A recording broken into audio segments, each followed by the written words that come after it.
कैसा गया आपका न्यू ईयर? आई होप अच्छा गया होगा। उम्मीद है अच्छा गया होगा आपका। Happy new year 2025। I hope अच्छा जाए।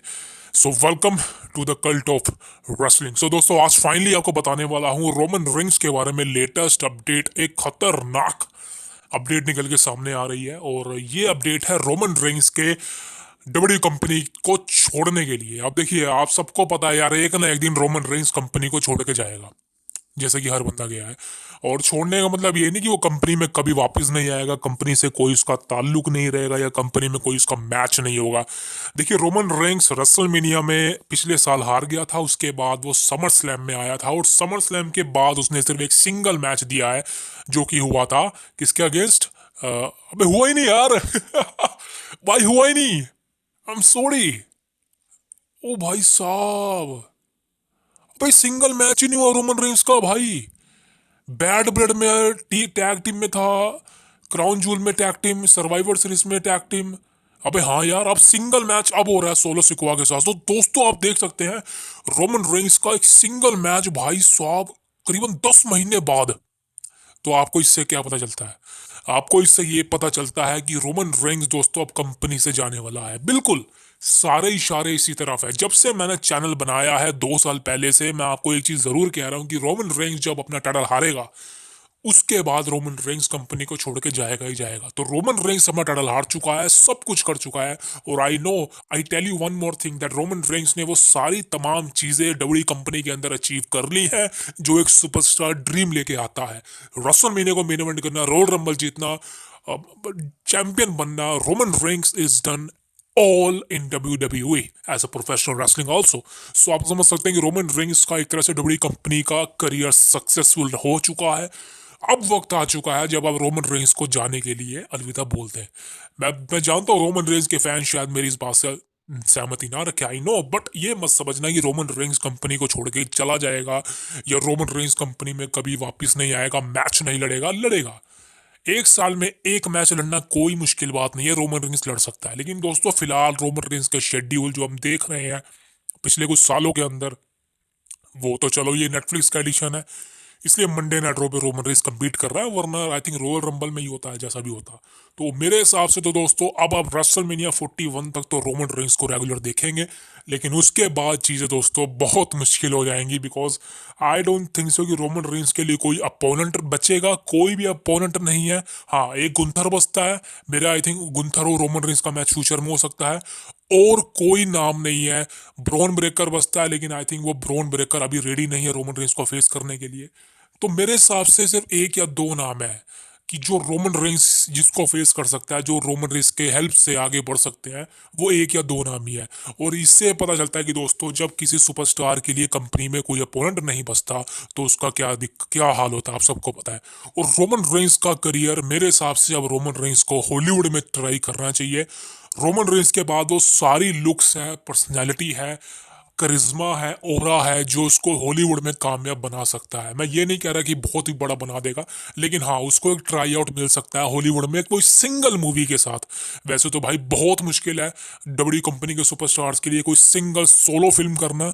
जॉन सीना तो आज तक नहीं कर पाया, लेकिन आप खुद सोचो कि रोमन रेंग्स कर सकता है। रोमन रेंग्स में वो पर्सनालिटी है। बट एक प्रॉब्लम रहेगी रोमन रेंग्स में कि रोमन रेंग्स का जो एक माइक पर बोलने का अंदाज है थोड़ा, वो आई थिंक वो बढ़ना चाहिए। वो हमको और देखने को मिलना चाहिए, जो हमने आज तक देखा नहीं है। रोमन रेंग्स माइक पर बोलता है, लेकिन वो उतना कुछ नहीं है जो हमें लगे कि हाँ, ये रोमन रेंग्स अपने मन से बनाकर बोल रहा है। वो एक स्क्रिप्टेड चीजें होती हैं, समझ सकते हो। जैसे कि सीएम पंक है, सीएम पंक को माइक दे दो आप, वो किसी भी टॉपिक पर बोल लेगा, लेकिन रोमन रेंग्स वो चीज नहीं कर सकता, आप सबको पता है। और हॉलीवुड में तो भाई एक्टिंग करनी होती है, that is the biggest thing. मैं ये नहीं कह रहा कि रोमन रेंग्स नहीं करता, everything is possible in life guys, but you ना बिलीव योर सेल्फ। और रोमन रेंग्स को खुद पर बिलीव करना होगा अगर वो हॉलीवुड में जाना चाहता है। बिकॉज कई बार बोल भी चुका है वो, बट उसको जाना चाहिए अब। रोमन रेंग्स को हॉलीवुड में जाना चाहिए, जिसके लिए वो बना है आई थिंक। और डब्ल्यू कंपनी में उसका करियर सक्सेसफुल हो चुका है। अब रोमन रेंग्स आगे हमें मतलब रोमन रेंग्स अगर हमें दिखता गया तो कहीं ना कहीं वो चीज़ें खत्म हो जाएंगी जो ब्रॉक लेसनर के साथ हुई थी। बिकॉज एक समय पे लेसनर हार रहा था, जो हमको देखना नहीं था, लेकिन रोमन रेंग्स हारेगा जैसे कि जॉन सीना हार रहा है, तो वो चीज़ें सही नहीं होगी। तो मेरे हिसाब से तो भाई रोमन रेंग्स को अब रेसलमेनिया के बाद चले जाना चाहिए। और एक साल में एक मैच देगा तो चलेगा, but as a fan, because मैं यहाँ पे फैन बन के बात नहीं कर रहा हूँ, मैं यहाँ से मैं प्रोफेशनल रेसलिंग को जानता हूँ। यहाँ पर ये जो प्रोफेशनल रेसलिंग है ये लाइफ टाइम के लिए नहीं होती दोस्तों, आपको पता है। बहुत ही कम सुपरस्टार होते हैं जो प्रोफेशनल रेसलिंग को लाइव देते हैं अपनी। जैसे कि सही कह रहा हूँ भाई, जैसे कि दिया था स्टिंग ने। स्टिंग अपनी पूरी जिंदगी रेसलिंग करा है। अब रेंडी ओटन को देख लीजिए आप। रेंडी ओटन ने तो भाई साफ साफ बोल दिया कि मैं हॉलीवुड जाऊंगा ही नहीं, मुझे बहुत ऑफर आ रखे हैं, मैं जाऊंगा ही नहीं। कोडी रोड्स भी भाई दोस्तों, मैं आपको बता दूं, कोडी रोड्स भी हॉलीवुड में एक्टर बनना चाहता था, और जिसके लिए सही कह रहा हूँ भाई, कोडी रोड्स परफेक्ट था हॉलीवुड में। आई थिंक होमलैंडर का कैरेक्टर एक होता है, ऐसा कैरेक्टर है जो कोडी रोड पर सूट करता है। और सही कह रहा हूँ, कोडी रोड्स बन सकता था भाई वो जो हॉलीवुड में जाके। लेकिन कोडी रोड्स को ही पता था कि भाई बहुत ही मुश्किल है वहाँ पे, बहुत ही कम चांसेस होते हैं, बिकॉज आपके पास एक फिल्म तो आ जाएगी लेकिन वो सोलो आए ना आए। और सबसे इंपॉर्टेंट बात, एक फिल्म के बाद दूसरी फिल्म मिलना बहुत ही इम्पॉसिबल है। बॉलीवुड में इजी है लेकिन हॉलीवुड में बहुत ही ज्यादा मुश्किल है।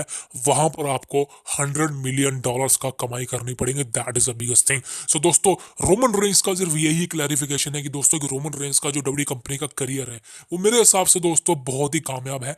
रोमन रेंस ने वो सारी चीजें हासिल कर ली है जिसके लिए वो आया था कंपनी के अंदर, और आई थिंक अब उसका नाम भी बन चुका है। तो मेरे हिसाब से रोमन रेंस को अब हॉलीवुड में जाना चाहिए, और आई थिंक वहां पे अपने करियर को ट्राई करना चाहिए एक्चुअली, बिकॉज आई थिंक एक ट्राई करना तो बनता है। अभी तक हमने रोमन रेंस को सिर्फ रॉक की फिल्म में ही देखा है, हॉब्स एंड शो के अंदर। उसके अलावा रोमन रेंस कहीं अपीयर नहीं हुआ है, प्रेजेंट नहीं हुआ है, छोटा मोटा रोल भी रोमन ने नहीं किया है। आई थिंक उसको मिला होगा रोल लेकिन उसने नहीं किया। But as of my opinion, Roman Reigns को दोस्तों आप रेसलमेनिया 41 तक एंजॉय कर लो। मैं ये नहीं बोल रहा कि रोमन रेंस रेसलमेनिया में कम्पीट नहीं करेगा। आई थिंक रेसलमेनिया में रोमन रेंस कम्पीट करेगा, नेक्स्ट ईयर आ सकता है, नेक्स्ट ईयर जैसे कि अंडरटेकर आता था। लेकिन दोस्तों अब रोमन रेंस को आप रेगुलर बेसिस पे देखना भूल जाइए। अब आपको नए सुपरस्टार्स के साथ ही चलना पड़ेगा। वो तो आप शुक्र मनाओ भगवान का, हम सबका जो भी है, कि सीएम पंक का कंपनी में रिटर्न हो गया भाई। एक लौता सीएम पंक ही है जो कंपनी को संभाल सकता अकेला, बिना रोमन के, बिना किसी और के। सिर्फ रोमन रिंग्स ही नहीं है जो कंपनी को संभाल सकता था, लेकिन सीएम पंक के आने से वो तमाम चीज़ें बदल चुकी हैं। सीएम पंक ने आगे दिखा दिया कि भाई बवाल क्या होता है, and that is a biggest thing. दोस्तों मानता हूँ कि रोमन रिंग्स के फैन इस बात से अपसेट होंगे कि रोमन रिंग्स का रेसलमेनिया 41 में लास्ट मैच होगा। अब देखते हैं वो सीएम पंक के अगेंस्ट होता है, रॉक के अगेंस्ट होता है, या फिर कोई और बंदा होता है। लेकिन दोस्तों वो तो छोड़ो बात, वो एक तरफा बात है। लेकिन एक तरफा बात अगर मैं बाद में करूँ दोस्तों, वही है कि रोमन रिंग्स का अब जो दोस्तों जो एक शेड्यूल होने वाला है, जो डब्ल्यू कंपनी का करियर में एक टर्निंग पॉइंट आने वाला है, वो बहुत ही ज़्यादा इंपॉर्टेंट है। बिकॉज वहाँ से हमको पता चल जाएगा कि रोमन रेंस का वे पॉइंट कहाँ पर जाने वाला है। क्या वो डब्ल्यू कंपनी में ही रहता है या वो हॉलीवुड की तरफ ट्रांसफर होता है। But as a my prediction, मैं सिर्फ ये जानता हूँ कि दोस्तों रोमन रेंस का वो टाइम आ चुका है जब उसको हॉलीवुड में जाना चाहिए और हॉलीवुड में काम करना चाहिए। बिकॉज हम भी भाई फिल्में देखते हैं, हम भी उसको देखना चाहते हैं वो किस तरह की एक्टिंग देखता है। That is a biggest thing. तो दोस्तों यही न्यूज़ थी रोमन रेंस के बारे में कि रोमन रेंस का अब जो करियर है वो एक एंड पे आ चुका है। मैं ये नहीं कह रहा कि रिटायरमेंट आने वाली है, बट मैं ये कह रहा हूँ कि एक एंड ऐसा आ चुका है कि जब रोमन रेंस को आप रेगुलर बेसिस पर नहीं देख पाओगे। WrestleMania 41 is the last stage, उसके बाद पता नहीं। But I think as a my prediction, Roman Reigns, few things happen to Roman Reigns, but I think there is no opponent left for Roman Reigns. So thank you very much, and most important, subscribe किए बिना मत जाना, बहुत important updates मिलेंगे आपको, कमाल की regular videos मिलेंगे। So thank you very much, see you next.